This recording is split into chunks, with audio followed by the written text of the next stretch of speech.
Avez-vous déjà remarqué que plus vous désirez quelque chose, plus la vie vous en éloigne, plus vous vous y accrochez, plus cela vous échappe? Parfois, sans même s'en rendre compte, on repousse ce qu'on désire le plus. Et on le fait souvent en prenant cela pour un effort. En réalité, on ne lutte pas, on s'accroche par peur. Carl Jung l'explique de façon simple mais frappante. On est forcé de revivre dans le monde extérieur une peur non résolue dans son inconscient. On ne court donc pas après quelque chose. On fuit un vide intérieur qu'on refuse d'affronter.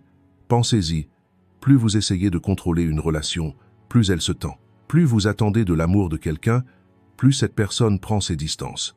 Plus vous poursuivez un objectif avec obsession, plus il semble vous rejeter consciemment. Ce n'est pas un hasard, c'est un retour d'information de la vie. Car la vie fonctionne par l'harmonie, non par la contrainte. Mais le plus difficile, c'est que l'on s'en rend généralement compte trop tard. D'abord, on redouble d'efforts, on réfléchit davantage, on analyse plus, on tente de tout contrôler. Et puis, on se lasse. C'est alors qu'on se demande « Pourquoi rien de ce que je fais ne fonctionne ?»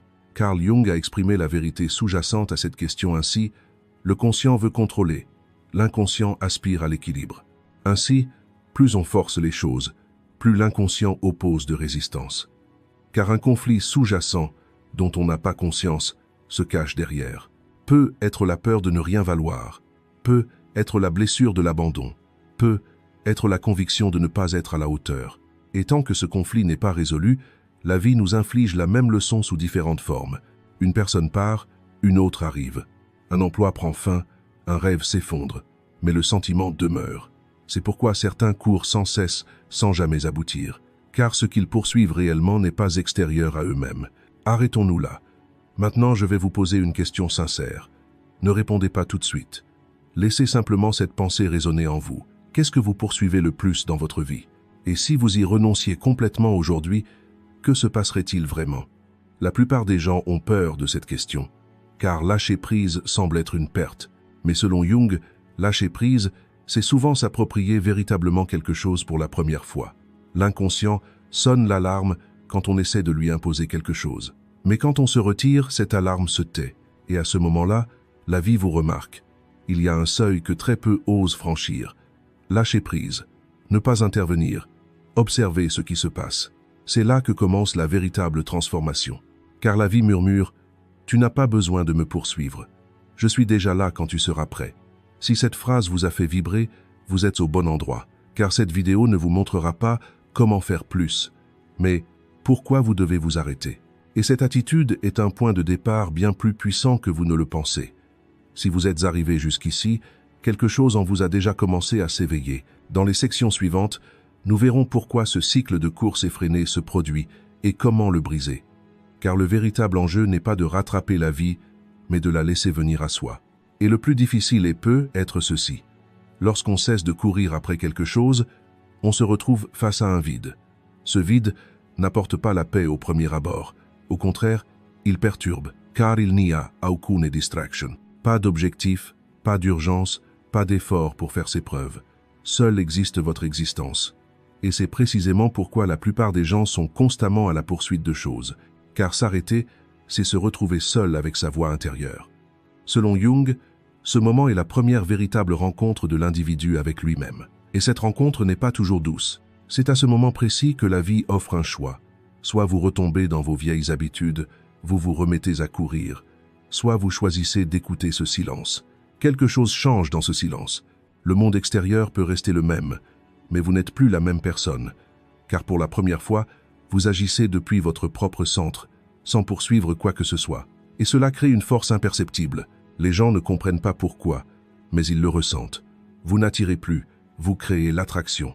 Et c'est à ce moment précis que la vie commence lentement à tourner en votre faveur. On croit souvent maîtriser la situation, mais en réalité, on tente de gérer ses peurs. Le contrôle vu de l'extérieur ressemble à du pouvoir. Il évoque l'ordre, la domination et la détermination. Pourtant, selon Jung, le contrôle masque souvent l'insécurité et non le pouvoir, car on ne ressent le besoin de tout contrôler que lorsqu'on perçoit une menace intérieure. Dès qu'on commence à contrôler quelque chose, on reconnaît implicitement que cela peut nous affecter. Le contrôle est un aveu inconscient. C'est une autre façon de dire « j'en ai besoin ». Et le besoin inconscient ouvre toujours la porte à la dépendance. Comme le disait Jung, ce qui est refoulé ne disparaît pas. Il change de direction. Alors qu'on croit maîtriser la situation, c'est le refoulement qui nous contrôle. C'est pourquoi certaines personnes sont constamment sur le qui-vive, analysant chaque détail, calculant chaque possibilité. Car une peur non résolue en elles cherche à les apaiser en gardant le monde extérieur sous contrôle. Bien que le contrôle puisse sembler être du pouvoir, il s'agit en réalité d'un mécanisme de défense. Et tout mécanisme de défense naît d'une perception de menace. Le véritable pouvoir commence là où le besoin de contrôler n'existe pas. Dans une relation, une personne qui envoie constamment des SMS ne le fait pas par amour, mais par peur de l'abandon. Ceux qui font sans cesse des projets le font souvent non par amour de l'avenir, mais par incapacité à supporter l'incertitude. Le besoin d'avoir raison sert souvent de bouclier à un sentiment de dévalorisation. Jung appelle cela la compensation de l'inconscient. Les émotions refoulées se manifestent par des comportements. Plus on tente de les contrôler, plus elles nous contrôlent. C'est pourquoi certaines personnes, malgré tous leurs efforts, ne trouvent pas la paix intérieure. Tout ce qu'elles font est motivé par la peur. Et aucune action née de la peur n'est libre. Le contrôle est souvent la forme d'évasion la plus sophistiquée. Ce dont on fuit, c'est généralement l'incertitude. L'incertitude est le domaine où l'esprit perçoit la plus grande menace, car il n'y a ni définition, ni limite, ni garantie. Mais selon Jung, l'individuation commence précisément là. Une personne évolue dans la mesure où elle peut tolérer l'incertitude. Lorsqu'on lâche prise, l'inconscient cesse d'être un ennemi et devient un guide. On croit souvent que lâcher prise, c'est s'effondrer, mais c'est souvent l'inverse qui se produit. La vie se met à couler de source. Les rencontres prennent tout leur sens. Les événements progressent en harmonie, non par la contrainte. Quand on abandonne le contrôle, l'énergie change de direction. On ne court plus après la vie, c'est la vie qui vient à nous, et on confond cela avec le hasard. C'est une question d'équilibre. Comme le disait Jung, tant qu'on ne rend pas son inconscient conscient, on le vit comme une fatalité. Le besoin de contrôle est une telle fatalité. Quand on ne s'en aperçoit pas, il gouverne. Quand on s'en aperçoit, il se dissout. Alors on réalise, lâcher prise, ce n'est pas s'effondrer, mais plutôt reconnaître l'ordre au sein du chaos. Si ces lignes vous mettent légèrement mal à l'aise, c'est bon signe. Cela montre que les schémas rassurants auxquels l'esprit est habitué sont ébranlés, et cette agitation est le seuil de la liberté, car la vie vous force non pas pour vous punir, mais pour vous éveiller. Quand on cesse de la contraindre, elle commence à nous parler. Si vous êtes arrivé jusqu'ici, c'est que quelque chose en vous a déjà commencé à se relâcher. Il ne s'agit pas d'une perte, mais d'une transition. Dans la section suivante, nous explorerons la structure plus profonde qui sous-tend ce besoin de contrôle, car c'est là que commence la véritable transformation. Et le plus difficile peut être ceci. Lorsqu'une personne lâche prise, elle a l'impression, pendant un temps, de ne rien faire. Ce vide est insupportable pour beaucoup. Pendant des années, cette vie a tiré sa valeur de la productivité, des efforts et des réussites. Pour eux, s'arrêter signifie régresser. Selon Jung, ce vide transitoire est le seuil même où l'âme retrouve sa voie. Dans ce silence, l'ancienne identité se dissout, mais la nouvelle n'est pas encore formée. C'est à ce moment précis que les gens paniquent et retombent dans leur vieux schéma. La transformation s'épanouit précisément dans cette incertitude. Dès l'instant où vous abandonnez le contrôle, votre esprit se tait et l'intuition commence à s'exprimer. C'est pourquoi certaines personnes vivent le même cycle tout au long de leur vie, parce qu'elles ne supportent pas le silence. Elles veulent combler le vide. Ce vide est l'espace où l'inconscient se fait entendre. Jung perçoit ce moment comme un processus de restructuration de l'âme. Si on la laisse tranquille, la personne retrouve peu à peu son centre. Elle n'est plus emportée par les circonstances extérieures. Sa boussole intérieure se met en marche. Et alors, pour la première fois, la vie cesse d'être un champ de bataille. Elle se transforme en dialogue. Lorsque la personne cesse de forcer les choses, la vie commence à lui parler. Et cette conversation porte une harmonie si profonde qu'aucun effort ne saurait la créer. Souvent, on ne comprend pas pourquoi certaines choses se répètent dans la vie. Les mêmes types de relations, les mêmes déceptions, les mêmes fins. C'est comme si le décor changeait, mais que le scénario restait le même. Selon Jung, ce n'est pas le destin, c'est la façon dont l'ombre s'exprime. L'ombre est la somme de tout ce que le moi conscient n'accepte pas, refoule ou refuse de voir. Et lorsqu'on l'ignore, l'ombre apparaît dans le monde extérieur sous les traits du destin. C'est pourquoi certaines personnes, lorsqu'elles se demandent « Pourquoi cela m'arrive-t-il toujours ?», se heurtent en réalité à une part d'elles-mêmes qui cherche à s'échapper, car l'inconscient aspire à être reconnu. En l'ignorant, on lui donne l'occasion de se manifester. Dès lors, la plupart des gens cherchent la faute à l'extérieur, chez les mauvaises personnes, au mauvais moment, dans les mauvaises circonstances. Pourtant, selon Jung, le problème ne vient pas de l'extérieur, mais de notre cécité intérieure. L'ombre s'assombrit lorsqu'elle est refoulée. Elle se transforme lorsqu'on l'accepte. On remarque chez les autres, de façon exagérée, toutes les qualités que l'on rejette en soi. C'est pourquoi ce qui nous met le plus en colère révèle souvent une part de nous-mêmes, que l'on renie. Le comportement qui nous agace le plus est une partie de nous qui cherche à nous confronter. Et tant que cette confrontation n'a pas lieu, la vie répète la même leçon sous des visages différents. C'est pourquoi certains se demandent « Pourquoi est-ce que je vis toujours la même chose ?» sans être prêt à entendre la réponse. Car la réponse est dérangeante. Affronter son ombre, c'est se confronter à soi-même. Et cette confrontation ébranle l'identité que l'on s'est construite. Car ce que nous appelons persona est le masque accepté par la société. L'ombre est la réalité qui se cache derrière ce masque. Tant qu'une personne vit avec son masque, elle est approuvée. Mais elle ne peut trouver la paix qu'en vivant en harmonie avec son âme. Jung disait qu'on ne peut mûrir sans connaître son ombre. Car la maturité ne consiste pas à choisir le bien, c'est à reconnaître le mal et à être capable de le maîtriser. Quand l'ombre est refoulée, elle ne disparaît pas. Elle devient seulement incontrôlable. C'est pourquoi certains se mettent en colère sans raison, d'autres se perdent dans des relations futiles, d'autres encore s'auto-sabotent constamment. Rien de tout cela n'est dû au hasard. C'est le cri de l'inconscient « Regarde-moi ». Et le plus difficile, c'est que faire face à son ombre signifie renoncer à chercher un coupable, car l'ennemi n'est plus extérieur.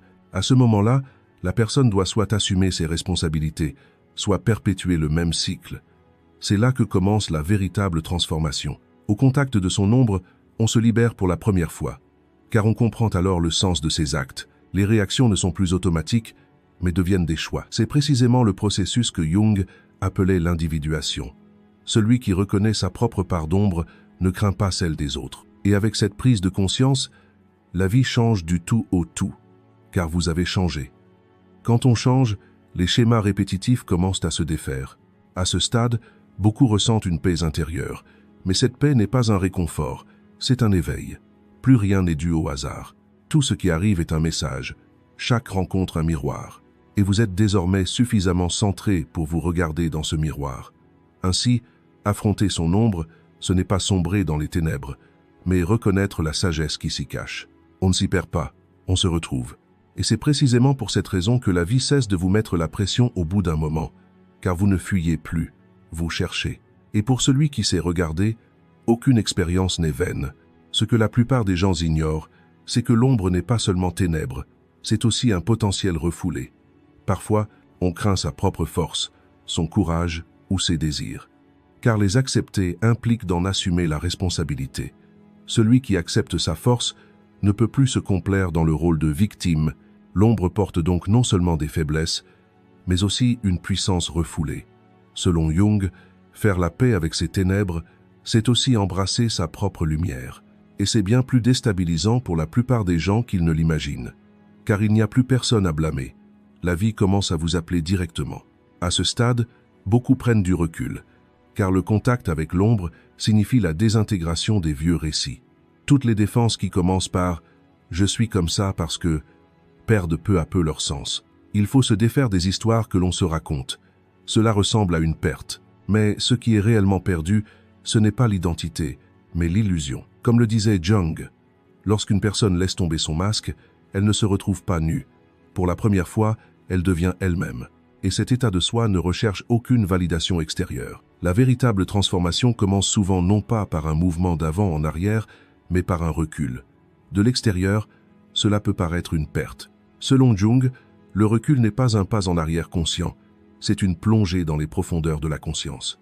On pense souvent que progresser signifie être constamment en mouvement, résoudre sans cesse des problèmes, accomplir sans cesse de nouvelles choses. Mais il y a des moments où avancer n'est possible qu'en s'arrêtant. Car tant qu'une personne ne s'arrête pas, elle ne peut s'entendre. Et celui qui ne s'entend pas ne peut comprendre le sens de ses actions. Reculer, ce n'est pas abandonner, c'est renoncer au contrôle. C'est se détacher de l'impulsion à intervenir constamment, du besoin de tout contrôler, du désir de façonner sa vie selon ses propres peurs. Pour Jung, ce moment représente le seuil où la conscience abandonne sa domination et laisse la voix de l'inconscient se faire entendre. À ce seuil, on réalise pour la première fois, la vie n'est pas contre soi, la vie essaie de communiquer. Pourtant, la plupart des gens étouffent cette voix, car le recul est ce que l'ego craint le plus. Pour l'ego, le repli sur soi est synonyme de faiblesse, de défaite, d'inutilité. Pour l'âme, se retirer signifie retrouver l'équilibre. Ici, pour la première fois, on expérimente que le monde ne s'écroule pas lorsqu'on cesse d'intervenir. Au contraire, l'ordre se met en place spontanément. Cette prise de conscience provoque un choc intérieur, car pour la première fois, on sent que la vie n'est pas un ennemi à contrôler. À ce moment précis, un conflit intérieur surgit. Une partie de soi veut encore agir par réflexe, planifier, retenir, diriger. L'autre murmure silencieusement « Arrête-toi un instant, regarde, écoute ». C'est de cette tension que naît la transformation. Selon Jung, ce moment marque le seuil du processus d'individuation. La personne ne cherche plus seulement à s'adapter au monde extérieur. Elle commence à prendre son monde intérieur au sérieux. Et cela est souvent déstabilisant. Car au sein de ce monde intérieur se cachent des émotions refoulées, des douleurs différées, des désirs inavoués. Se retirer, c'est oser affronter ces contenus. Cette confrontation n'a pas besoin d'être spectaculaire. Elle est silencieuse mais profonde. Pendant un temps, on peut se sentir désorienté. Les comportements qui fonctionnaient auparavant ne fonctionnent plus. L'ancienne identité commence à paraître contraignante. Cela peut être perçu comme un effondrement. Pourtant, en réalité, c'est le prélude à une restructuration. C'est comme retirer les vieilles colonnes pour consolider un bâtiment. Il ne s'agit pas de démolition, mais de préparation. Jung décrit ce processus comme la réconciliation du conscient et de l'inconscient. La personne ne réprime plus toutes ses impulsions, mais elle ne s'y soumet plus non plus. Le retrait établit un équilibre entre ces deux extrêmes. La personne ne réagit plus à tout, elle choisit. Et lorsque le choix commence, la véritable liberté commence. Car la liberté n'est pas l'absence de limites, elle est la conscience de ses propres limites. À ce stade, le rythme de la vie change. Les événements continuent de se produire, les gens continuent d'aller et venir, l'incertitude persiste. Mais le centre intérieur demeure constant. La personne n'est plus ballottée par toutes les vagues, car ce que l'on gagne en se retirant, c'est une distance intérieure. Cette distance n'est pas l'indifférence, c'est la conscience. Et la conscience libère l'esprit de toute réactivité. C'est pourquoi le retrait n'est pas de la passivité. Au contraire, il exige une grande discipline intérieure, car la plus grande addiction de l'humanité est le besoin de tout contrôler. Renoncer à cette habitude est l'une des choses les plus difficiles à accepter pour l'ego. Mais lorsque cette acceptation survient, le rapport à la vie se transforme radicalement. La lutte s'apaise, la résistance disparaît. Face aux événements, on ne les combat plus. À ce moment précis, quelque chose change silencieusement. Il n'y a plus personne qui court après la vie, mais personne qui marche avec elle.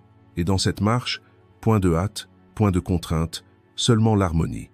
Pour reprendre les mots de Jung, l'être humain a désormais trouvé son centre. Vu de ce centre, le monde reste complexe, mais non menaçant, car l'être humain n'est plus divisé contre lui-même. Et c'est précisément là que commence la véritable transformation. La puissance cachée dans le retrait se révèle. En cessant de contrôler, l'être humain cesse aussi de lutter contre la vie. La vie n'est plus un obstacle sur son chemin, mais un processus avec lequel il peut cheminer. Lorsque cela se réalise, l'énergie humaine se concentre au lieu de se disperser. Et là où se produit cette concentration, une nouvelle conscience naît. Cette conscience n'est ni fuyante ni coercitive. Elle demeure en contact avec ce qui est, sans pour autant s'y soumettre. Et c'est alors que l'être humain commence véritablement à vivre. Le point de départ de la véritable transformation survient lorsqu'une personne cesse d'agir par réaction automatique. Car la réaction est la manifestation la plus manifeste de l'inconscience. Celui qui réagit s'exprime sous l'emprise de l'émotion du moment. Celui qui choisit s'exprime en pleine conscience. Selon Jung, la libération humaine ne commence pas avec un changement des conditions extérieures, mais avec la résolution du mécanisme de réaction interne. C'est pourquoi ce qui transforme véritablement la vie, ce ne sont pas les événements eux-mêmes, mais la réponse intérieure que l'on leur apporte. On n'est plus emporté par une émotion. On devient un être conscient qui traverse cette émotion, l'observe, puis choisit sa voie. Pour celui qui a atteint ce stade, le monde reste difficile, mais il n'est plus menaçant. Car le danger ne réside pas à l'extérieur, mais dans l'inconscience. Réagir est facile. Crier sous l'effet de la colère, se replier sur soi-même lorsqu'on est blessé, attaqué par peur, Ce sont des mécanismes de défense automatiques. L'esprit les a appris parce qu'ils ont fonctionné par le passé. Mais comme le disait Jung, l'inconscient perpétue dans le présent ce qui a fonctionné par le passé. Il ne se demande pas si cela est pertinent aujourd'hui. C'est pourquoi beaucoup de gens vivent encore aujourd'hui avec des réflexes d'enfant. Mais le choix se fait dans le présent. Choisir, c'est être conscient. Et la conscience libère l'individu. La vie ralentit quand on commence à choisir, car on n'est plus obligé de réagir à tout. Quand les paroles de quelqu'un nous heurtent, on ne réagit pas immédiatement. Quand une situation nous perturbe, on ne fuit pas aussitôt. On reste dans l'instant présent. Et dans cet état, on réalise que les émotions qui ne sont pas les nôtres commencent à s'estomper. C'est là que réside le véritable pouvoir. Le pouvoir ne consiste pas à contrôler. Il consiste à choisir de ne pas l'utiliser. Le processus d'individuation de Jung s'approfondit précisément à ce stade. L'individu ne défend plus son identité. Il l'observe. À ce moment-là, quelque chose de très important se produit. Un centre intérieur se forme. L'individu ne recherche plus l'approbation du monde extérieur. Le comportement des autres ne détermine plus son équilibre intérieur, car ce centre n'est plus à l'extérieur, mais à l'intérieur. Et quand le centre est à l'intérieur, le monde paraît moins menaçant. La critique ne détruit pas, le rejet n'anéantit pas, l'incertitude ne paralyse pas, car vous n'êtes plus une personne perdue dans les événements, mais une conscience capable de les observer. Cette conscience ne rend pas l'individu passif. Au contraire, elle libère le pouvoir d'action au sein de l'inaction. Désormais, vos actions ne découlent plus de la peur, mais de l'harmonie. Vos choix ne vous épuisent pas, ils vous nourrissent. Et surtout, vous ne luttez plus contre vous-même, car vous réalisez que ce qui vous fatigue le plus, ce n'est pas la vie elle-même, mais vos réactions face à elle. Jung dit qu'à ce stade, une personne se connecte à son moi. Le moi est silencieux mais clair. Il ne crie pas, il ne cherche pas à persuader, il n'apporte pas de preuves. Il sait, tout simplement. Et lorsque vous écoutez cette sagesse, vos décisions deviennent moins compliquées. Vous ne choisissez plus entre le bien et le mal, mais entre l'harmonie et la disharmonie. Cela allège votre fardeau. À ce niveau, la vie n'est plus un champ de bataille. La vie est une relation. Les relations s'épanouissent par la réciprocité, non par la contrainte.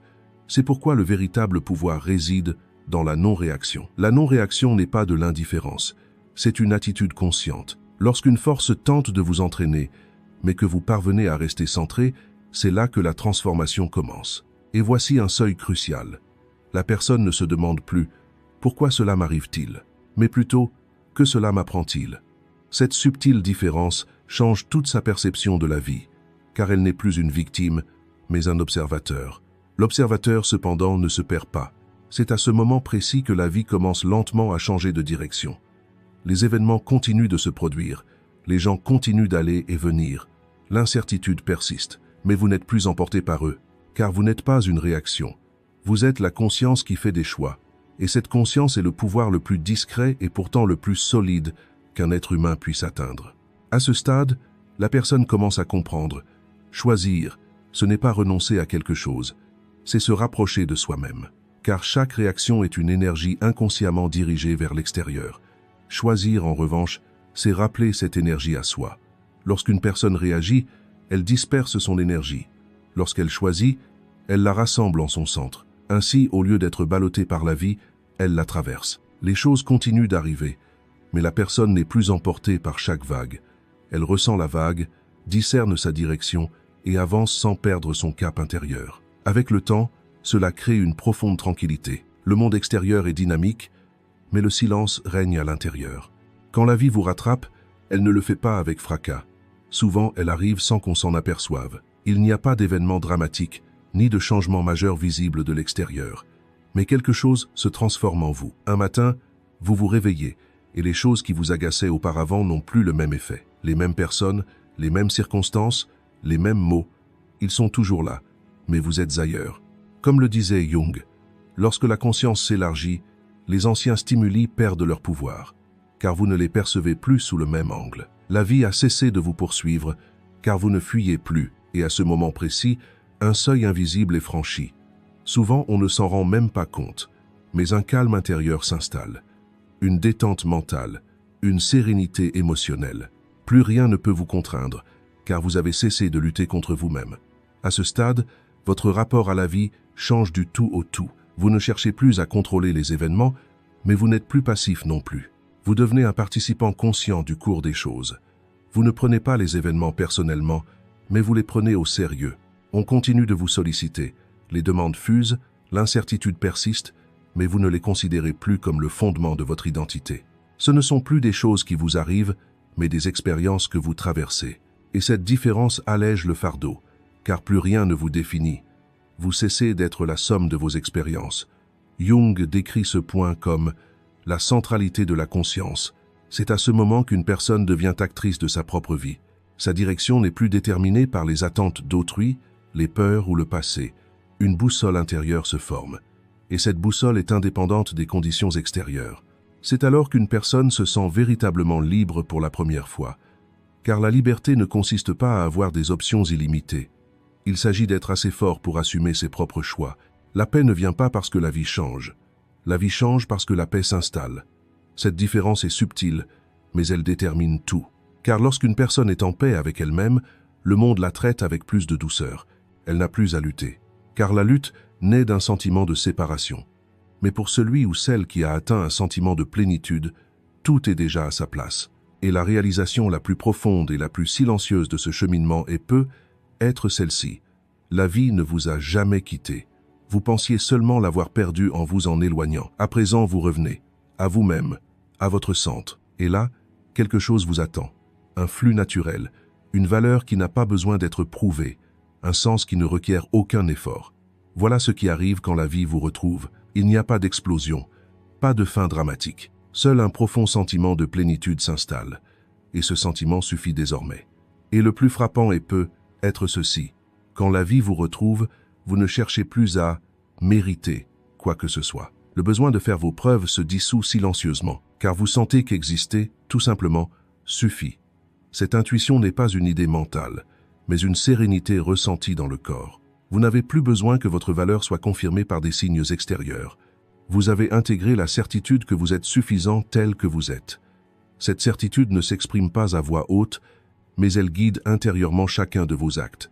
À ce stade, votre relation à la vie se transforme. Les événements ne vous façonnent plus. Vous savez comment vous y connecter. Face à la douleur, vous ne la refoulez pas. Face au bonheur, vous ne vous y accrochez pas. Vous accueillez chaque émotion comme une invitée, car vous savez que vous êtes à la fois celui qui vient et celui qui part, et pourtant, vous n'êtes pas. Cette conscience adoucit et fortifie. Aucune expérience ne vous submergera, chacune vous apprend quelque chose. Et ici, la transformation est complète. Quand la vie vous trouve, vous ne la cherchez plus. Vous vous laissez porter par le flux, vous acceptez ce qui est, vous attendez s'il le faut, et vous agissez si nécessaire. Il n'y a ni précipitation, ni fuite. Seulement le contact. Ce contact vous ramène à vous-même. Et vous comprenez que la paix que vous cherchiez n'était pas un lieu à atteindre. Elle était déjà en vous. Il vous suffisait d'apprendre à la trouver. Ceci conclut notre vidéo. Pour plus de contenu, abonnez-vous à notre chaîne. Si vous souhaitez nous soutenir financièrement, vous pouvez devenir membre en cliquant sur le bouton « Rejoindre ». Merci.